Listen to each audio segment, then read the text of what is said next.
This time on Watchers of Tomorrow, the Vietnam War in space!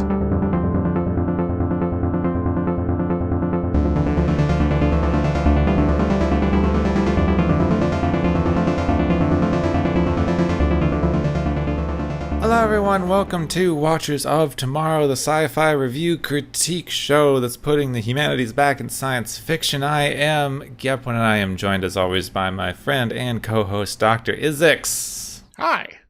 And this week we watched the original Star Trek episode called A Private Little War. Yes, but it was very public. Yeah, it was a quite public private war. Yeah, it's like, I guess maybe like a private business, but anyway. This is one that was written by Gene Roddenberry, but adapted from a story by Don Ingalls, who we've seen write some other things before. And, if I recall reading some things, Ingalls was like, yeah, Roddenberry just got so much rewriting going on, I had to take my name off of it. Yeah, basically. Apparently, it was very explicitly more political in the original, and Roddenberry took out a lot of that, and it's probably why it doesn't make sense or hold together narratively. Yeah, it's. I see what they're trying to do with it, but they just don't stick the landing. Yeah, sort of. I sort of see what they're trying to do. I mean, I don't like what they're trying to do, but I guess I see what they're trying to do. Well, I think the thing is. So we've already established trope-wise that Star Trek, the original series, is a very establishment show. So why not use that to actually a great effect by pointing out when the superheroes of the Enterprise here are actually kind of being the bad guys. And thus the establishment as is kind of in the wrong here, But it gets all muddled. Yeah, I'm gonna say that sounds like a very modern and generous reading. Yeah. Very generous. But this is sort of like, this is kind of the vibe I'm feeling that someone was trying to do in this, but it gets all muddled. But anyway. Possibly in the original. There are only really 3 major guest stars this episode. The girl of the week is Nancy Kovac, playing Nona. She was a model working in the 1960s and guest starred in basically every 60s TV show you've ever heard of. Including Get Smart. Yeah. The greatest spy show of all time, except for maybe The Prisoner. So Nona is playing the wife of Michael Tyree. Whitley as Tyree. He's been in fewer things, but was in a lot of kind of serial westerns, like the Gunsmoke, Bonanza, and something called Daniel Boone. I wonder if that has something to do with Daniel Boone. It might.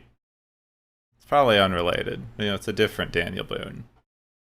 Daniel Boone, the tax accountant. They also have Booker Bradshaw in one of his 2 appearances as Dr. Umbanga. Oh, yeah. I almost forgot he was in this. I think Bradshaw's history was interesting because apparently he worked as a manager for Motown Records for quite a while and toured with the Supremes and the Temptations before going on to TV work. Nice. And was a prodigious TV writer as well, and wrote for shows including the serialized Planet of the Apes, as well as being a guest star on many 60s and 70s TV shows. Oh, that's pretty sweet, actually. I'm looking at his writer credits now, and I remember some of these shows. I might not remember the specifics of that particular episode he wrote, but that's good listing there. Also, finally, we have Ned Romero playing Krell, who's the Klingon. He doesn't have a lot of screen time, but I included him because I thought it was interesting that this week's Klingon was played by an opera singer. Yep. So maybe this is the origin of Klingon opera. Secretly.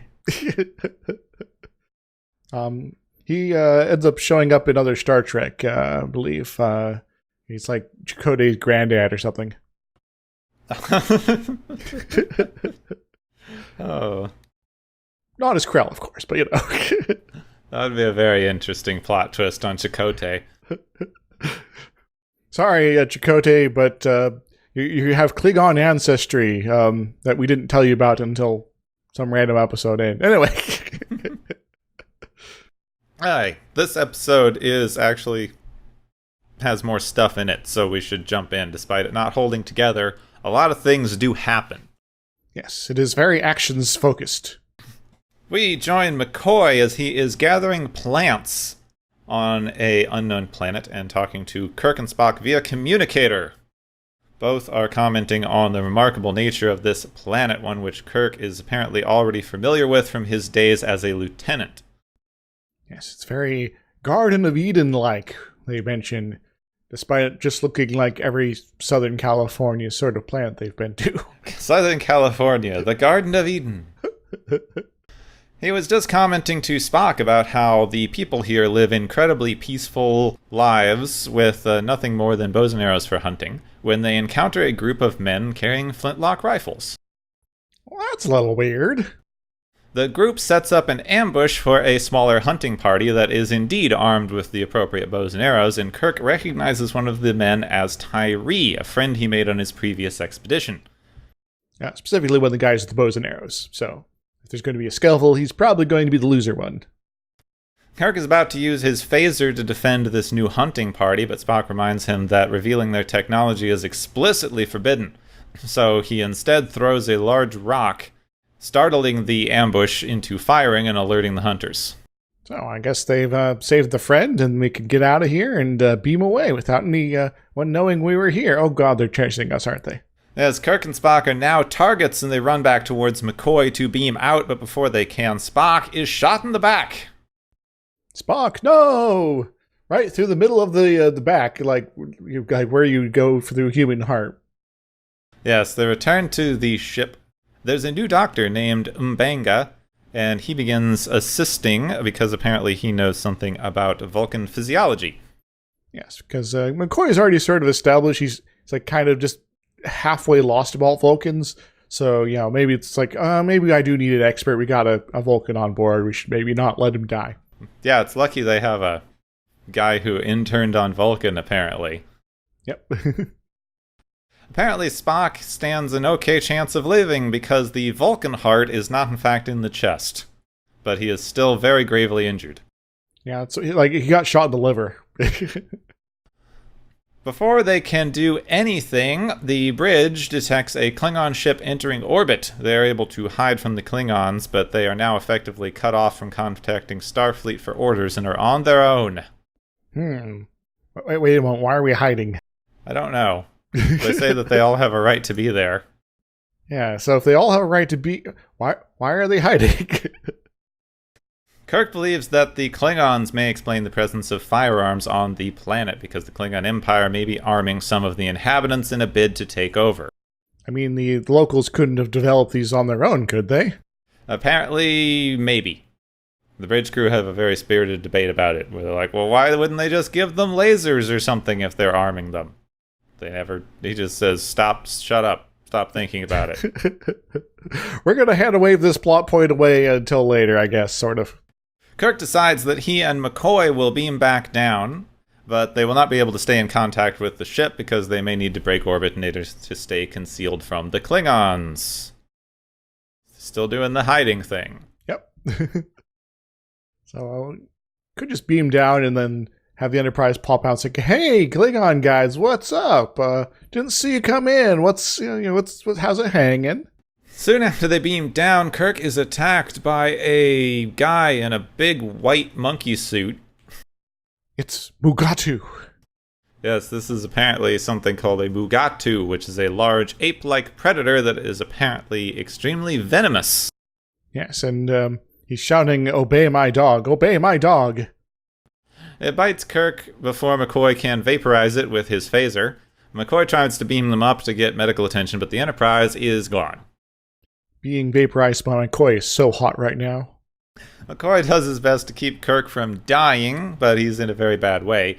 Just then, some of Tyree's people arrive, and McCoy is able to convince them to take Kirk back to their village for medical treatment. Thankfully, these are apparently peaceful people, and they're not just going to murderize the outsiders for no reason. So that works, I guess. We then see Tyree and his wife Nona. She is a dark-haired tan woman who is dressed in a bra made from a large Muppet. Yep. Alternatively, the skinned Furbies. Yeah, one of them. A weird orange fuzz. Like, it's not like it's white, like, oh, it's Mugatu fur or whatever. It's an unnatural orange color. Maybe it's like a hand-me-down, and it's just really, really old. Nora is trying to convince Tyree that they need to get some of their own guns in order to fend off the invading villagers, but Tyree wants to keep their peaceful ways. That's cool, Tyree. I can support that, so hopefully it doesn't get screwed up by the end of the episode. She uses some sort of herb to send Tyree into a weird drugged-out lust fit, and comments that this is also how she got him to marry her in the first place. So she might be a not-so-great person if she's drugging her way to power. Yeah, I suppose that's what they're going for. This character makes no sense. At all. Yeah. Just then, the men from the camp arrive to tell them about Kirk. Nora runs off and tells them to bring Tyree when he's over his drug trip. He's really horny and very high right now. When he's done being one or both those things, bring him back. Back in the cave, McCoy is heating up rocks with his phaser, just so that Nora can walk in and see him, and then demand that Tyree tell her who these men are with their magic weird tools before she saves Kirk. Yeah, because this is actually kind of a reasonable thing. It's like, these guys apparently have magic powers to heat up rocks. What's going on? We get some side stuff about Spock still healing and how Nurse Chapel is all worried about it and being weird, but we get like 5 cuts back to that are inconsequential, so we'll deal with that later when it's finished. It's kind of hilarious, actually. Anyway. Nona enters the cave with a weird wiggly root that McCoy comments upon. So is it a plant or an animal? It's moving, but it looks like a ginger root made of rubber. It's alien. There we go. She cuts her hand and then smashes the root on Kirk's bite. She yells, her eyes roll back in her head, and then she, passes out. But then they discover that both her cut and Kirk's wound are gone. This is some sort of miraculous healing thing. Perhaps the Federation would be interested in setting up a trade deal and getting their hands on this sort of thing. And we'll have a new miracle cure for everybody. No. No? Okay. No. Yeah, they started saying that they were there to gather plants for medical research, but no. This is kind of the last hurrah for that subplot. She then comments that now that she has healed Kirk in this way, there is nothing that he can refuse her. Dun-dun-dun. Did Kirk just get married? Yeah, I guess. But he's already married to the Enterprise. Later on, Kirk wakes up and identifies Nona as a witch. Directly. Although she's one of the local witch people. It's kind of the witch doctor trope, I guess. This is getting kind of uncomfortable. And she was very obviously being set up as, an evil, manipulative witch person. It's just interesting. It's like, oh, look, a witch. It's like, okay. You're not being subtle. I'm genre savvy today. Haha. You couldn't get a pointy hat in there? A broomstick, maybe a black cat, I guess they used their black cat in the other episode. Oh, yeah. They all retire back to the cave to talk about the villagers and their new weapons. The village people are apparently gone militant. Apparently, according to Tyree, the villagers are making the guns themselves because he's seen it, but Kirk still wants to investigate. Nona enters and demands that they give them some of their super weapons so they can fight the villagers, and Kirk gives a not entirely horrible speech about how just as a man must grow and learn in his own time, people must grow and evolve at their own pace. All right, that's kind of reasonable. So, so we're not just going to give you all the answers here, You guys got to be able to, work on it yourself, They then leave to investigate the village. Kirk is able to easily incapacitate a guard that's holding muskets, so they steal one. Now they've got some muskets. Hooray, they got a musket and some phasers. So they're well Soon on. after, a Klingon arrives and tells the village leader about all of the cool technological improvements that they're going to make to their guns. Yes. You see, it wasn't just the villagers got their heads together and figured they could make these guns themselves. It actually was the evil Klingon plot. Kirk and McCoy find the forge and a lot of gun-making equipment that was very obviously not made in the village. Too high quality of steel and such like. It seems somebody's arming these villagers. They have now proven Klingon interference. They do nothing with this information, by the way, but they've proven it. So they have their evidence. I guess this lets them cover their ass if they're ever court-martialed over this whole thing. They're almost caught by the Klingon and some guards, but this is only so that they can have some tension cutting to commercial and they escape easily. Yes. There's a brief moment where McCoy's tricorder beeps and everyone's like, oh god, there's a scuffle, and then there's guys with guns, and then after the commercial break, they just punch the guys with the guns out and run. So it's like, what? That was kind of pointless. Also, they should put a silent mode on their equipment. Yes. So everything beeps all the time. Beep, boop, beep, boop, boop, beep. We're back on the ship where Spock wakes up, asks Nurse Chapel to slap him. She does, because she was told to follow his instructions earlier. Scotty runs in and tries to stop her because crazy women, right? She must be doing crazy women things. Scotty, your character assassination is... It's ongoing. It pains me to see it. Just then, M'Benga runs in and also slaps Spock. Spock's better now. I'm suddenly reminded of that one scene from Airplane. It's like, calm down, slap, slap, slap. Wait, hold up. Let me take care of this. Please calm down, slap, slap. So apparently the thing is, Vulcans can heal themselves fine, but they need you to hit them really hard at the end so that they can wake up. And it's like some sort of weird trance thing, and this spurs them to be aroused to full strength in a very short amount of time or something, I guess. Yeah, it was dumb. Yeah. It was just dumb. Excuse for somebody to slap Spock, I guess. Kirk is teaching Tyree and his men how to use the gun that they took from the village. McCoy does not like this at all. Good on you, McCoy. He asks Kirk if he plans to start a war on this planet, and Kirk asks if he remembers the 20th century brush wars in Asia. So in other words, yes. I looked this up. It's not a thing.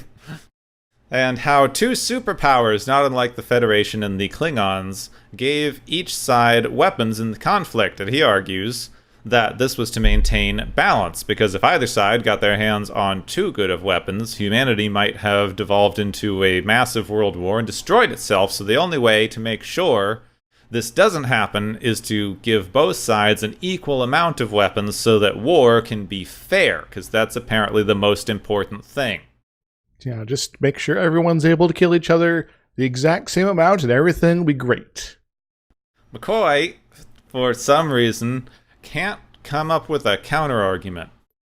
Maybe, I don't know, get the villagers to come over here and, negotiate something? Maybe talk a little bit? Or maybe help convince the villagers that, these Klingon guys are kind of no good and they're just kind of giving you the stuff so that they will, you'll become the foot soldiers in their war of tomorrow. Stuff like that. Expose the Klingon plot. Yeah. Beam all of the guns out of the village overnight. Mm-hmm. When you have super advanced technology and then you just kind of don't use it when there's already people using a super advanced technology to manipulate the situation, it's kind of... You're not playing with all your available tools here. But no, it's just, he keeps yelling, well, what would you do? And McCoy goes, I don't know. Not that. I think this is why they got Spock shot there, so he couldn't be there to talk sense into Kirk. McCoy does point out that Tyree is a pacifist and won't fight, and therefore will be one of the first people to get killed in this stupid little war he's starting. Yeah. Kirk decides that the best idea right now is to go stalk Nona, who was apparently taking a bath, and wanders off topless for him to follow. All right, Kirk, don't make this too weird. She uses the herbs from before to get Kirk all turned on, but this, judging from past episodes, this is probably very unnecessary. Yes. So, I guess my warning should have been for Nona there. While Kirk is drugged up, Tyree sees them. He apparently thinks really hard about shooting him, but then throws his gun away and runs off. You know, Tyree, if you had shot Kirk, maybe this whole war thing wouldn't have happened. Just then, there's a Mugatu attack. Nona is almost killed by the thing awkwardly. She keeps, rolling out of the way. Both of them are very obviously just waiting for the choreography to happen. Yeah, it's like, I'm going to be over here and you go there. Okay. The swing. Kirk manages to fight through the drug haze long enough to shoot the thing with his phaser, but then Nona bashes him over the head with a rock and takes it. I feel like I'm taking crazy pills. I invented the space piano necktie. I invented it. Wait, sorry. I'm still channeling the Mugatu. McCoy and Tyree later come back and find Kirk knocked out, discover that Nona took the phaser, and follow her. Hope she's not up to no good here. Nona, in the meantime, finds a gang of villagers who are on patrol with their muskets. She tries to use the phaser to get them to take her back to their village so she can join them and give their leader the new weapon for reasons. They grab her. She doesn't shoot them for some reason. Maybe that we are never... It's not clear. Yeah. I guess she's not supposed to know how to use it, maybe, but it's not... I have no idea what's going on in this scene. Yeah, it's a very point and click. If a guy, I was sitting on the edge of forever where, the guy picks up a phaser and, vaporizes himself, right? Yeah. Yeah, if I can figure it out, you can figure it out, lady. Yeah, for some reason, she can't use the phaser, for who knows why. Yeah. Tyree, Kirk, and McCoy show up. The villagers decide just to stab her, and then there's a fist fight. It's a long action scene where people are throwing punches, rocks are being picked up and used to hit people, that sort of thing. McCoy does briefly get shot, but he doesn't seem to mind. Yeah, McCoy has too many hit points to really care about that sort of thing. Kirk and Tyree obviously win, because they would. Yeah, well, why wouldn't they? Hero people. No. The episode's almost over anyway. Yep. Tyree finds Nona is dead, and he swears revenge. Right, your drug pusher, wife is dead. Oh no. My dealer. They ask Kirk for as many guns as he can get. Yeah, and Kirk's like, I'll have to consider this. Sure. Spock calls down, revealing that he is alive. No one could have imagined Spock would be still alive by the end of the episode. Oh my, what a twist. That's actually the only funny line in the episode. He goes, oh my god, you lived. It's that's a really illogical question. Kirk asks them to send down 100 flintlocks. Scotty asks for clarification, and Kirk goes, send down 100 serpents for the Garden of Eden. The end. Yep. So I'm guessing that Scotty figured out a way to make snakes. Well, he is kind of the most skilled person on the ship, so yes. But so the message of this episode is that the Vietnam War and all other proxy wars between the U.S. and the USSR during the Cold War were great. Yeah. And should have happened and were the only way to prevent World War III. And there was no other way to solve the problem at all. Yep. What a crappy message. Yeah, we're gonna, just have millions of people go off and die so we can maintain a balance of power because we value balance of power over people's lives. Yep.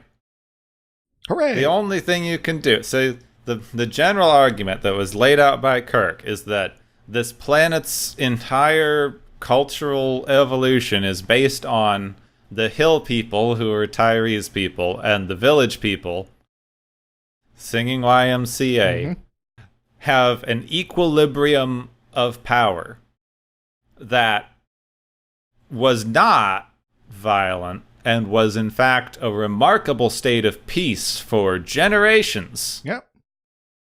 But the only way to maintain things on this planet is to maintain the balance of power, despite that maybe it's not going to be peaceful anymore. Like, just now it's just war instead of the peace thing. Yeah, because, that whole we got along pretty well sort of thing from before, that's just impossible now because reasons. Well, the other thing that got me was they state several times that this planet was remarkably peaceful. Like, no human-to-human conflict at all. They basically unimaginable. And the reason that this conflict is happening now is because the Klingon came to the village and taught them how fun killing people could be. Yes, murder is a Klingon pastime, so you should enjoy it too. Let me show you how. Yeah, the village leader says, "Oh, several of my people are seeing what you mean about it being enjoyable, and they're getting the thrill of the hunt, but better." Yeah, so you're going all the most dangerous game here. Maybe there was something a little off about your villager people before the Klingons showed up. If they're just coming, fully in on the murdering people is fun, guys. It would need to be you can't. This sort of thing wouldn't work. Yeah, even culturally, you wouldn't go from something is unthinkable to I really enjoy this. Yeah, there's just this amount of what we call the othering or dehumanizing in modern conflicts. We've talked about kind of the more origins of that before, historically. But you don't just go in, apparently under a year from fine, partner trade relationship with no history of conflict ever to we can kill you for fun. Yeah, this doesn't make any sense. And it sort of also leaves out any sort of the side considerations on the village's part. It's like, okay, you now have this decided that is now fun to kill, so you're just going to kill all the hunter-gatherer people just in general, I guess. And they do talk about they're sort of using it as a means to basically take their stuff, rob them blind, that sort of thing. But at some point, you're going to be in a position where the people that you're basically abusing are all dead because of that whole we're now super happy murderer people.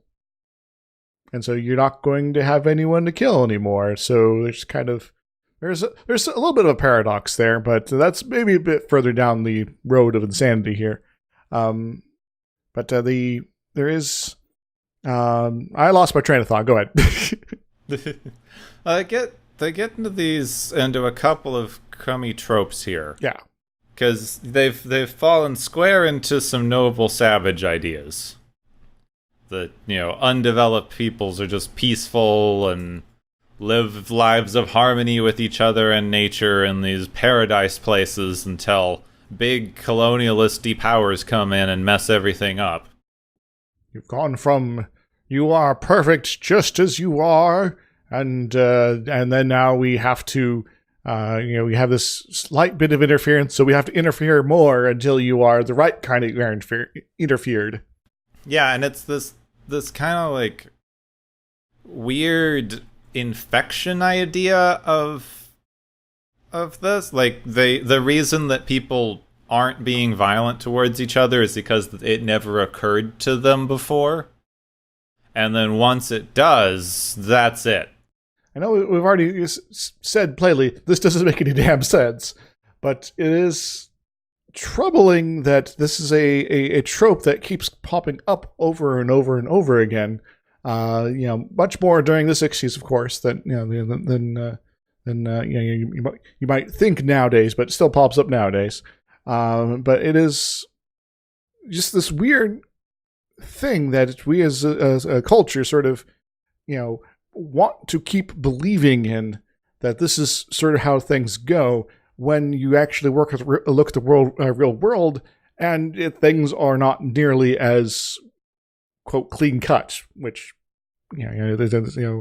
is, you can look at pretty much any society, and there's going to be people of all sorts of temperaments, all sorts of different motivations, different sort of wants, as far as the individual wants and needs, and that's going to create a situation where there's basically never any situation where one person fits this ideal 100%, and so to sort of just blanket brush everybody with the same sort of characterizations, like everyone is 100% peaceful, it's absurd.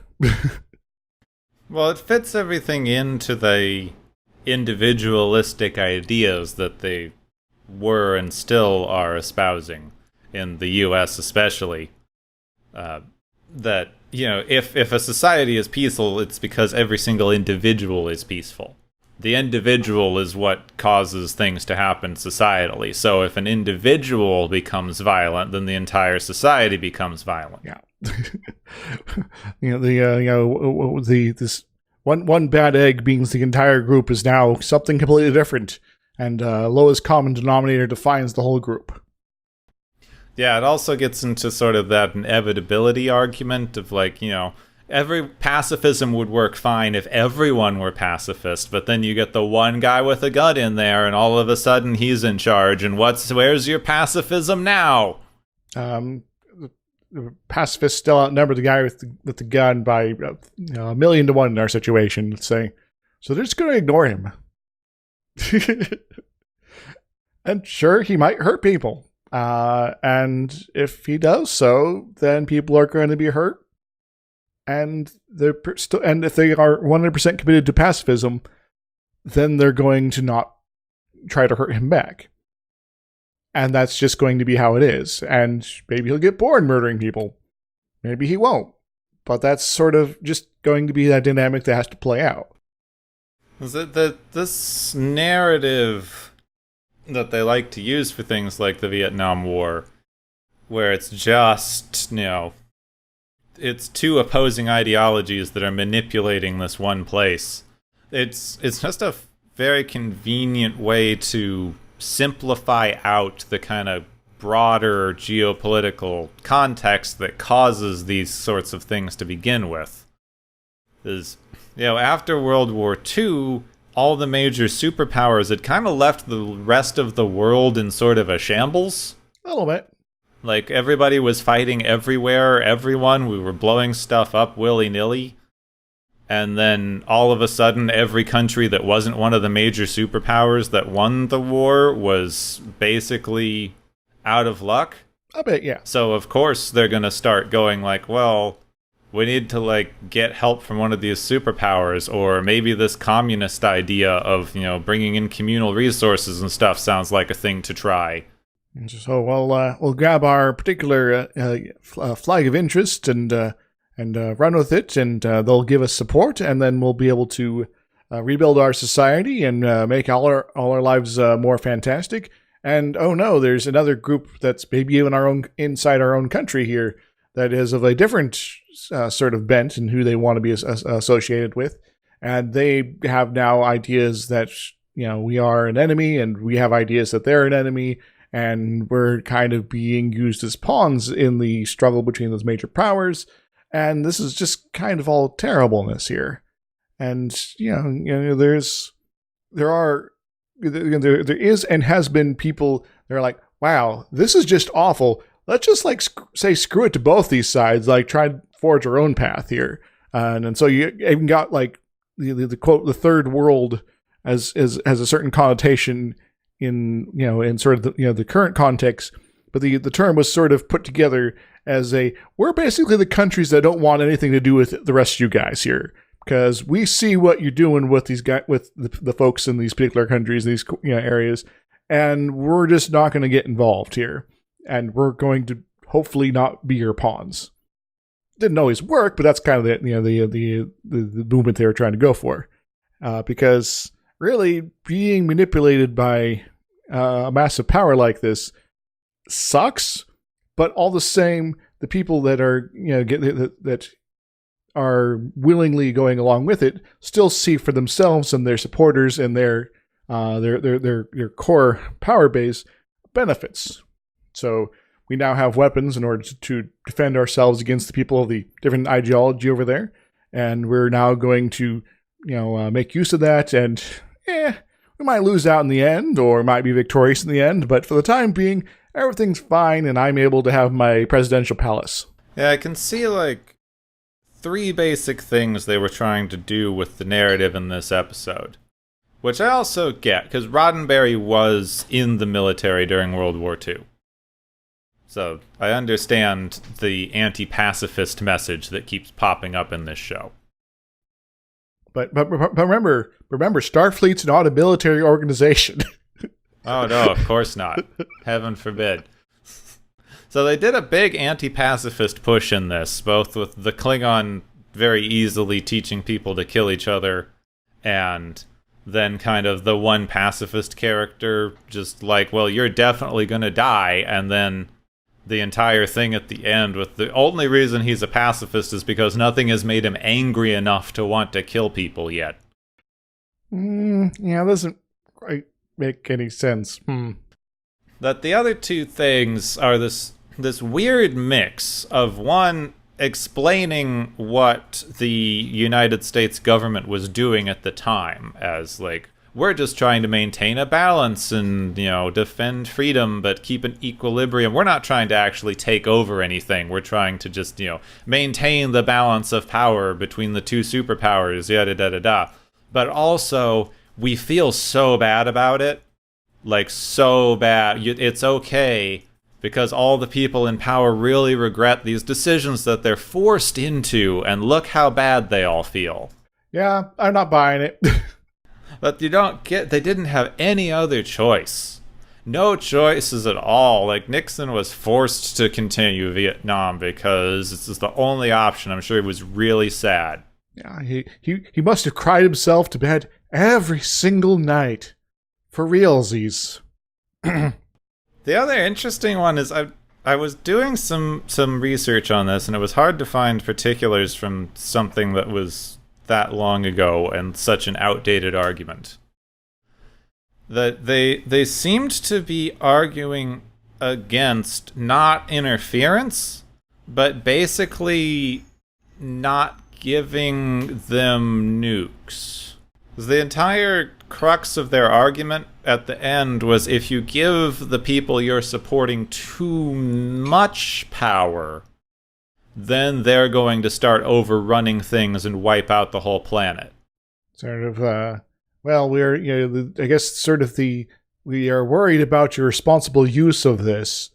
So we're only going to give you enough to endlessly toil in a war that is, because the balance of power is by definition designed not to be won. And so that is apparently a better solution than maybe you're going to destroy the planet. So the only thing that I can particularly think of as like the more reasonable argument they were trying to make would be like the small group of like, I know there were groups of military advisors at this time period who were basically advocating dropping nukes on everything. Oh yeah, no, that's some of the reading I was doing about Vietnam was like, yeah, there's people advocating for dropping some nukes here, and then when the president's like, no, that would be stupid. Then like folks in like North Vietnam are like, hey, we hear from this person and that person that they were thinking about dropping nukes on us, so that gives more righteousness to our cause, and so we need to be able to win here before they decide to go all in on that sort of thing. And that sort of push is just generally a bad idea. Yeah, so I guess from that perspective, they think they're making a more reasonable argument here. We shouldn't give them nukes, we should just give them guns. It's still going to be murdering people. It's just sort of the level of scale here. And I guess to a certain extent, if you're only going for sort of phaser technology here or whatever, or the middle ground of machine guns, you are in the scales being presented in this episode. A machine gun would basically be the war is now over for the one side who had it, and it would also not destroy the entire planet. Basically, since you're dealing with such low-level, things with this, the thing that I didn't get, honestly, it's using this argument that they have, that, the planet's tainted now, and the only thing we can do is try to prevent both sides from destroying each other utterly. Wouldn't the more, utilitarian way to think about this be, we just use the ship to wipe out that one village where all the guns are? Yeah, if you're going to be basically encourage a situation where a bunch of people are going to get murdered, why not just pull the trigger yourself? Why does it have to be the locals here that are doing it for you? I guess the argument is that would lead to some sort of conflict with the Klingons, which is the whole thing we're supposed to be trying to avoid. Don't go to war with Russia, that would be really bad, so just let other people kill each other. And in that case, they should have done a better job of that in the episode. Tiny wars are better than the big war that will destroy the planet, I guess. Which, I'd prefer there not to be any war, honestly. Yeah, they never even talked about maybe we could, get these people who have enjoyed generations of unprecedented peace to talk to each other and go back to what's obviously the natural state of equilibrium on this planet. Because, that would actually make any sense and would be something that would, in a real-world situation, would be a very possible sort of thing. Unless you're dealing with alien psychology just so bizarrely different, but that doesn't seem to be what we're doing here.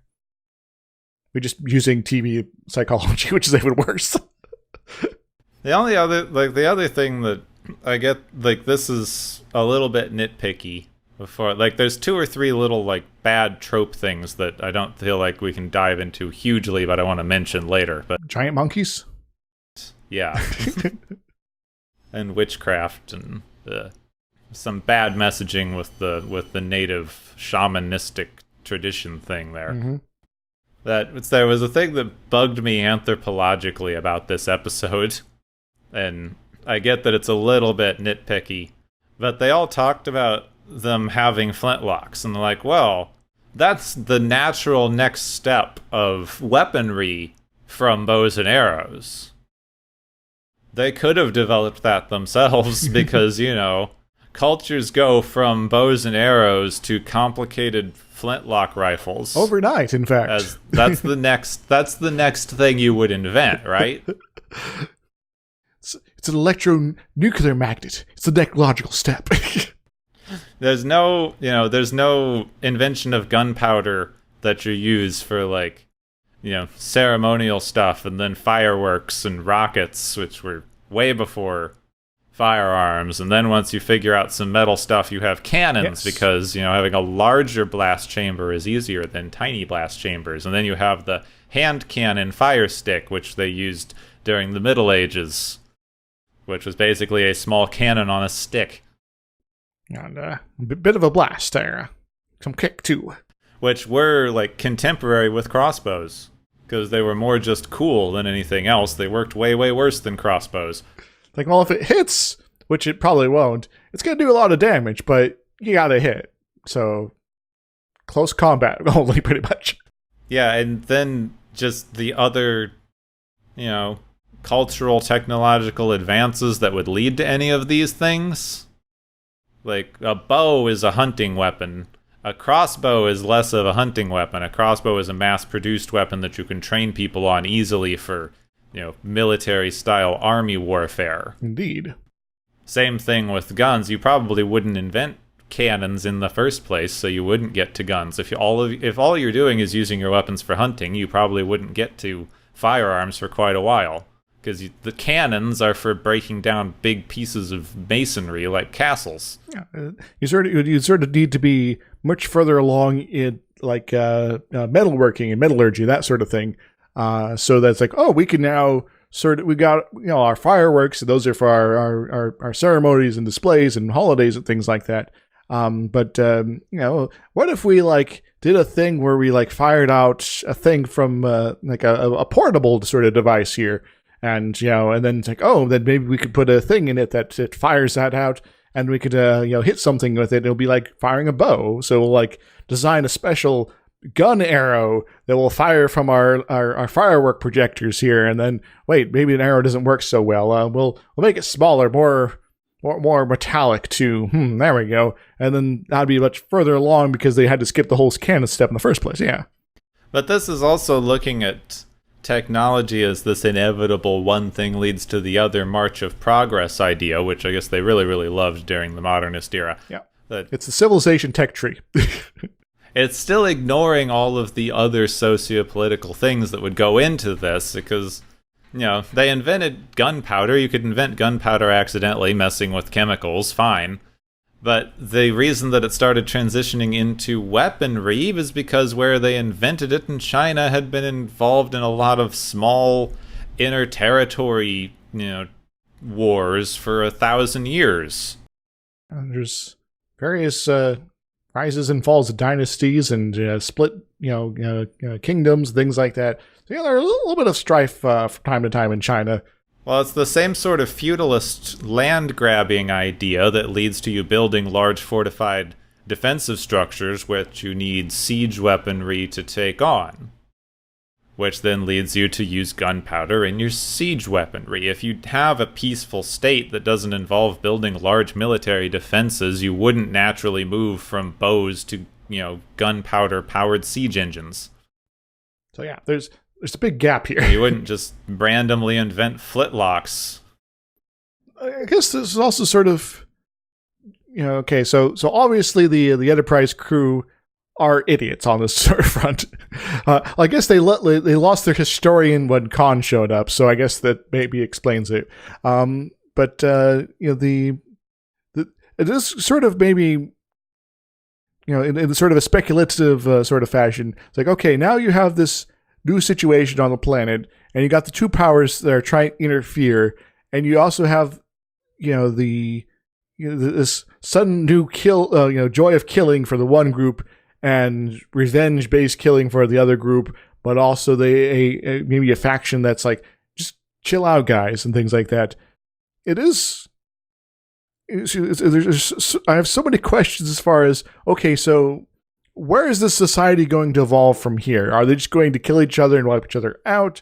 Or is it going to actually be this is the balance of power and we're going to have two Koreas forever now because of it sort of thing? Or is this going to be something that would be generating something new? But we're not going to ever find this out. No. I mean, given what we saw on the thing, I guess both sides are just going to keep getting supplied weapons until everyone's dead. I'm having flashbacks to an episode of Red Dwarf now. If you had to invent the weapons, then the villagers obviously win, because they're apparently the ones with the forge. But if you're just both being supplied weapons by an outside force, you're just both going to die because you don't need to worry about limited resources.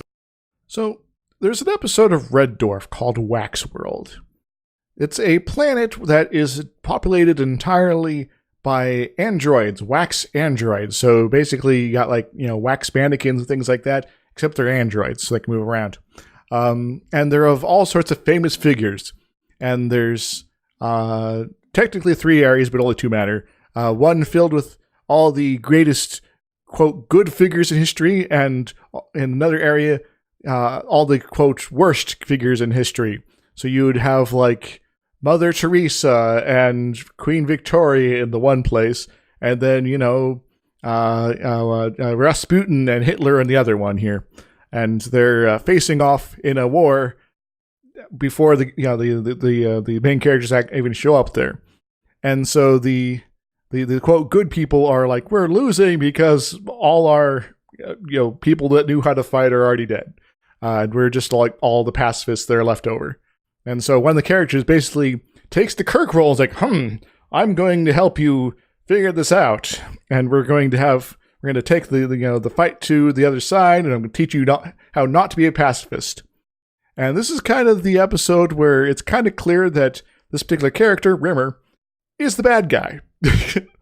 100% in this episode, because guess how many of the wax droids on both sides make it to the end? 0? Correct.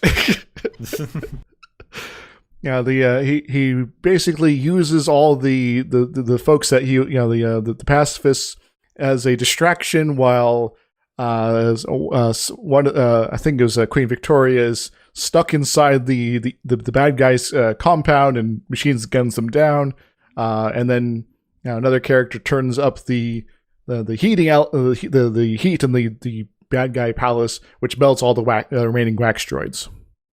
The end. So that's how I feel this is going to end eventually for this planet. They're just going to be all dead for no reason.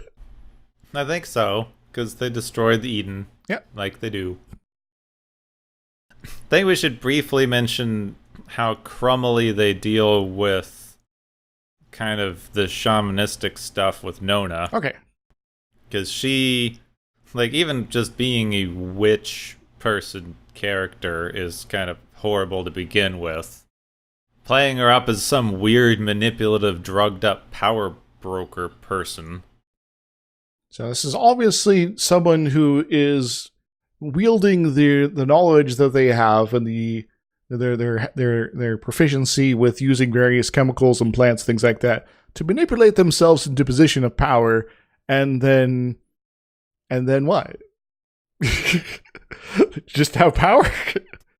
I feel like the way that they dealt with her at the end especially is just this utter kind of, modernist enlightenment sort of thinking disrespect for less Western style traditions, like people who understand the local plants and such, and the old style healing things that we're actually going back to in some ways now, because we're discovering through like science that a lot of the stuff we moved away from was maybe not a great idea to move away from. Like, wait a moment, these remedies actually kind of work in this. Some of them work. Some of the old home remedies seem to work well. I actually heard this thing a while ago that they're doing research on a lot of like really, really old remedies to try to like rediscover ancient antibiotics that maybe work again, because the bacteria wouldn't have evolved resistances to them, or would have unevolved those resistances. They haven't been used in so long. So there's some very interesting stuff being done with that. Also, just kind of the idea of having a, local person who understands things and is caring towards people. We're understanding how that comes more into the healing process than we previously thought. Or were ignoring, I suppose, because that seems very obvious if you think about it. Yeah, it's like, someone who actually cares about the patient. Wow, that's a novel concept. So knows anything about them. Not to get too much into some of that, because I honestly haven't read enough to speak too much into that side of things, but the way that they had her at the end of not being able to use the advanced technology, and that getting her killed in this like new world order thing, I felt like was pretty crummy to have like this person knows the, older ways of doing things and healing people and managing society, and she just can't exist in this new world with technology and our modern cool science stuff. And thus she has to die for plot reasons. Yeah, but also because she's a manipulative, horrible woman. Star Trek, you're doing it again. Stop it. Which even the kind of witch trope in Western cultures was just this, basically. It was a woman who spent time studying or learning about local home remedies and taking care of people, but this gave her more power in the community than people liked. And so people became fearful, and it's like, you have to sort of turn your back on it, and, then we're going to persecute you and maybe murder you. Yeah, because women can't have any kind of actual power or influence, so being able to do this stuff, you have to be stigmatized for it, because otherwise you become too respected or useful of a figure in the community. And then, of course, they show her in this episode being evil and manipulative and drugging men. Oh my god. It's like, oh no. Like, directly drugging men. She's not even female wiling at them. She's roofying people. I'm going to rub this plant on you, and you're going to react weirdly towards it. It's. I do have to wonder why she's not affected. She'd have the antidote, I guess. Maybe. Yeah, I guess. I don't know. Maybe I don't care as well. Yeah, it's just they want to use a trope, and they're using it haphazardly. They're not using it wisely, and that's sort of thing that happens a lot in bad fiction, where it's like, okay, I want to have this idea, and maybe it's sort of kind of an iffy sort of thing to begin with, but even with iffy things, you can sort of redeploy them in a more sensible, careful, and I don't want to say useful, but more constructive fashion. There we go. Where it's like, okay, maybe there's somebody who has is sort of doing this sort of thing, but maybe their motivations aren't just, I want more power. Whoa. It's more of a, I don't, maybe she doesn't trust the leaders of the group there to make smart decisions. And so she's like, kind of paranoid, and it's like, yeah, I keep them drugged up in order to not let them screw up the situation, but this isn't working anymore. And so Kirk guy, help. And so it's sort of like, very much not a very good, sort of core, tactic that she's using in that case, but it is less just sort of, I am doing it for the evil sort of thing, which is just ridiculous. Yeah. And they didn't use any of the stuff with her very well. They had that weird thing about how maybe Kirk's being controlled by her because magic, but then it turns out the thing he's doing is the thing he wanted to do all along anyway, because he enjoys colonizing and destroying planets, I guess. Yeah, we're doing it again, Kirk. So when's that court-martial, and maybe, I don't know, being sent to The Hague? Though, interestingly, I did find an excerpt from a book earlier called Exploring the Next Frontier by Matthew Wilhelm Capel, which is, I guess the subtitle is very complicated and explains some of it. It's Vietnam, NASA, Star Trek, and Utopia in 1960s and 70s American myth and history. This might be very much on the money on this one here.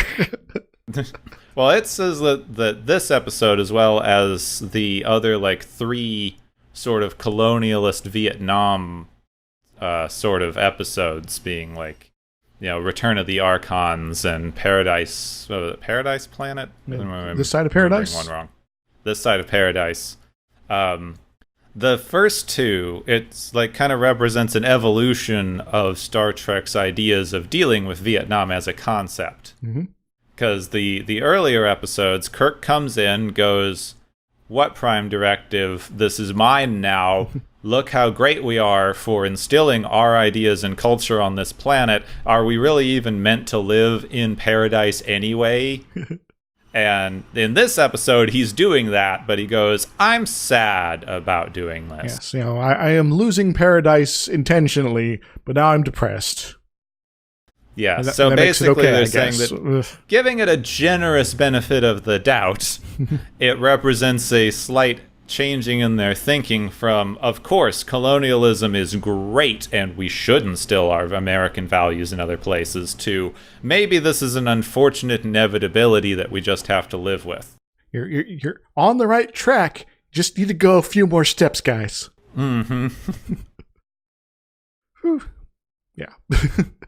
I think as far as the Vietnam stuff goes, there's one more thing I want to sort of poke at there, and that's how the metaphor doesn't quite fit very well for a very important reason. The guy Tyree, he's not horribly corrupt and incompetent.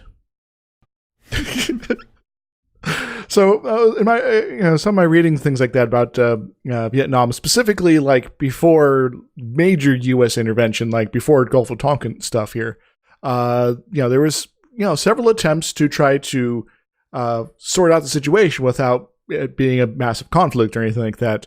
it wasn't going super well, and there was sort of like, okay, we'll have like a vote where we have like the communist guy and the more conservative guy going up, and one of them will maybe become elected president of all of Vietnam, and that'll just sort of fix all the stuff, I guess. And there was some pushes actually from the U.S. that, okay, we should probably have this be done with like UN observers and things like that. But Soviet Union is like, I don't know about that. You guys are suggesting a thing, so maybe we should, I don't know, object to it. And so they ended up going with basically the locals were going to handle all the elections. So you got the Ho Chi Minh guy up north got like 90% percent in northern parts of Vietnam. And the other guy, not even sure how to pronounce his name. I'm going to call him DM.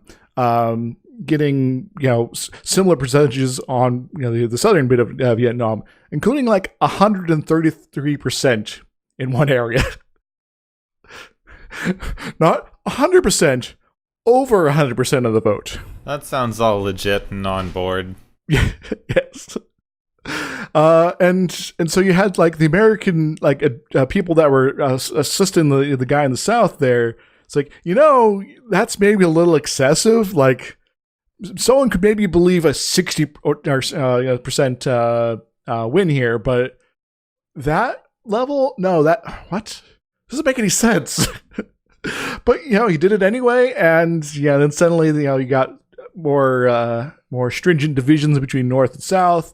And so that, was sort of the status quo for a little while with, sort of ongoing conflicts and fighting that over time grew more and more intense. So the U.S. got pulled in more directly, and that's how the whole Vietnam stuff kind of got really kicked off. And also the U.S. guy was, as I said, kind of horribly corrupt.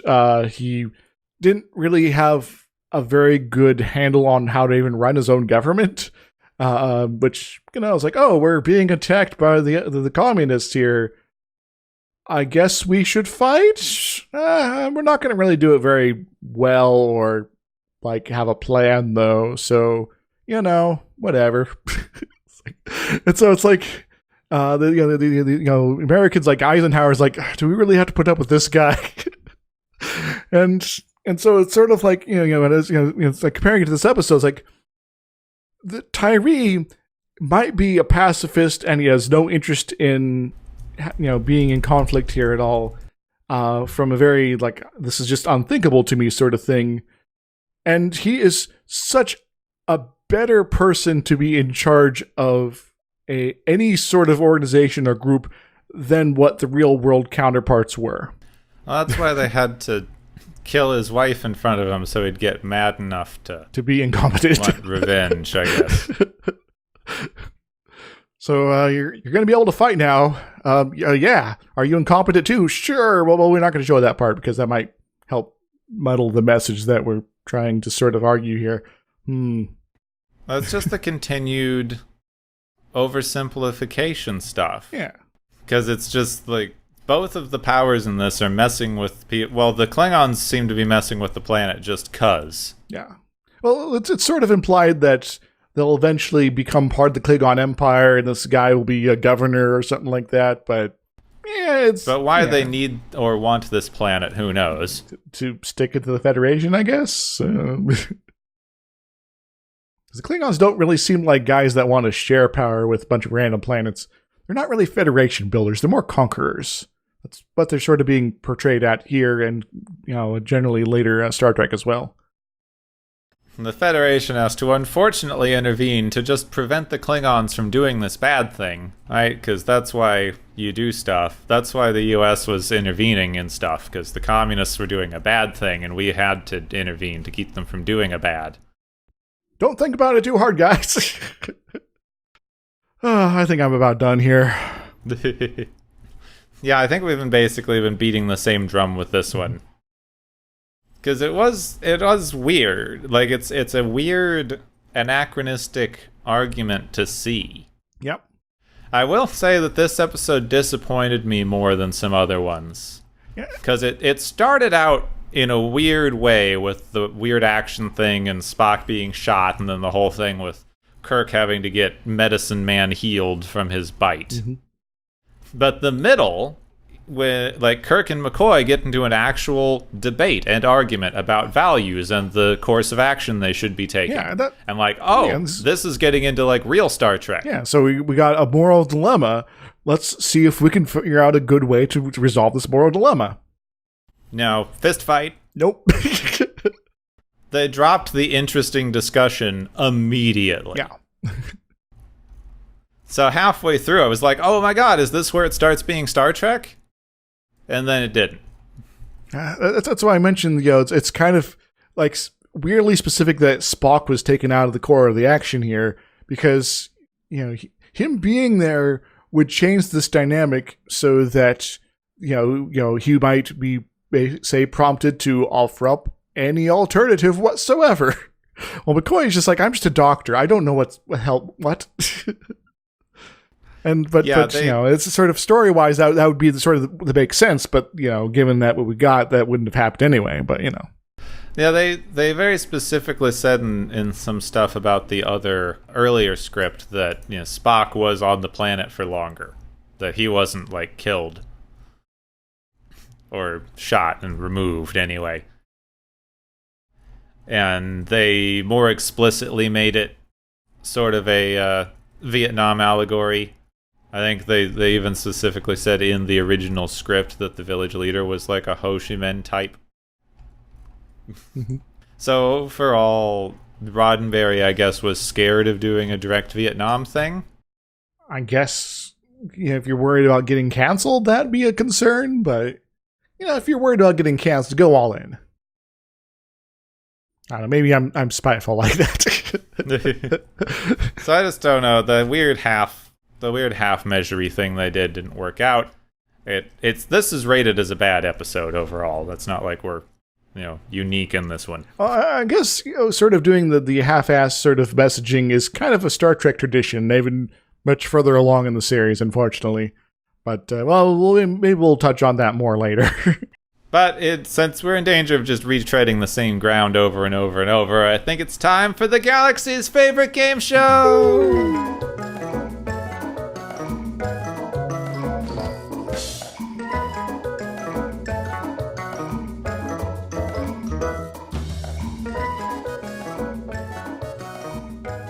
Hey everybody, welcome to the game show portion of the show. Our various contestants have been racking up a lot of points today, but not necessarily good points. We'll have to see how about that.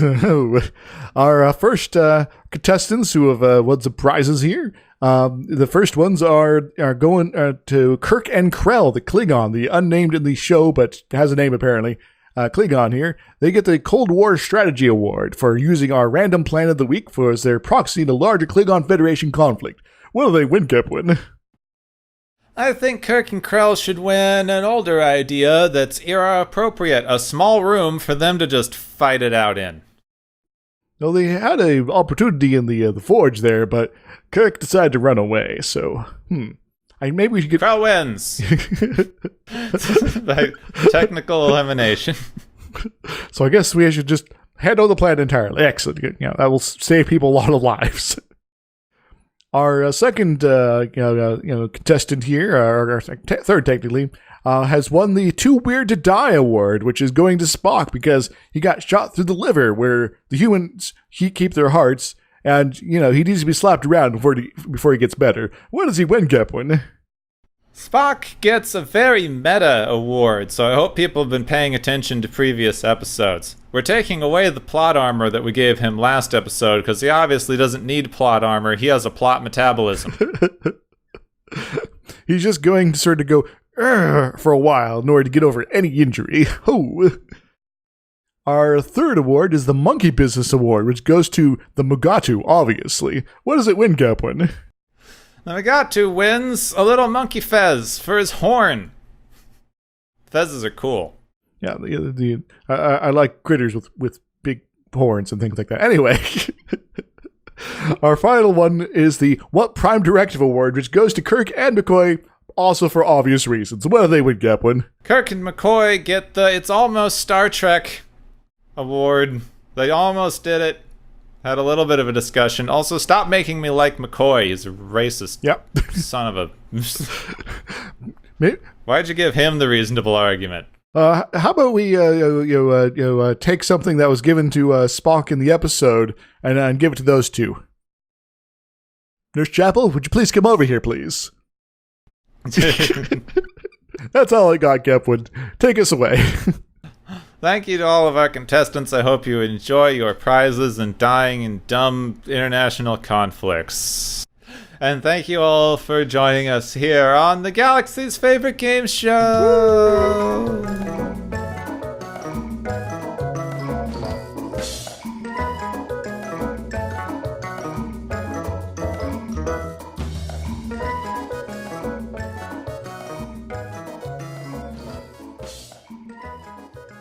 So, that was a thing.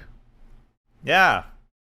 I don't know if it gets any better. Well, we are getting to the latter portion of seasons 2 of Star Trek, and then we have season 3 to look forward to. Yeah, well, we're going to be on the 20th episode next time, which I think there's like 26 or some odd in this season. I can look that up really quickly if you give me some time to load up web pages.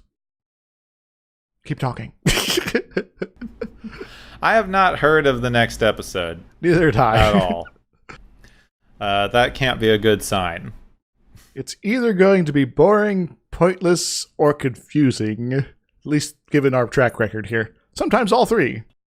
So the next episode is called Return to Tomorrow. Tomorrow. Which I was disappointed to learn it does not seem to be a time travel episode. Why not? I don't know. It's something about Kirk and Spock being taken over by an alien intelligence and forced to build androids for it. Androids, everybody hug and dance, droids. Sorry about that. Anyway, there's 26 episodes in season 2, so we are, next one will be episode 20, yes. Alright, getting close then. So what do we got to look forward to here? We got Patterns of Force, which is the one with the Nazi planet, by any other name, which I've never heard of. Omega Glory, which may also involve some sort of, I don't know, Americanism or something. The Ultimate Computer, which I think involves the Mr. Daystrom. Bread and Circuses, which I've never heard of. And Assignment Earth, which is time travel. Ooh, is Bread and Circuses the Roman planet? Maybe? Guess, yeah, there's gladiatorial games. Yeah, so that's probably the Roman planet. And then... sounds likely. And then at the beginning of season 2, guess what we got there? What? I forget season 2. Or season 3. The first episode of season 3, which is, just so many episodes going on over in the future here, is Spock's brain. Oh, goody. That's what they opened with. Yes. Huh? So, that's our future here. It looks looking pretty bleak. Great. Yep. Sorry I depressed you, Gepwin. Sorry I depressed you, audience. I'll try to behave in the future. Anyway, next episode is for some reason not time travel. Should be. Yeah, it really should be. I don't know why it wouldn't be. Why wouldn't it be? Tomorrow. Well, maybe we can make some jokes about how it's similar to the name of our own show. That's true. Well, you can find out what on earth they're doing with building androids, I guess, next week on Watchers of Tomorrow. Next time on Watchers of Tomorrow, looking for a body to occupy, must have cable.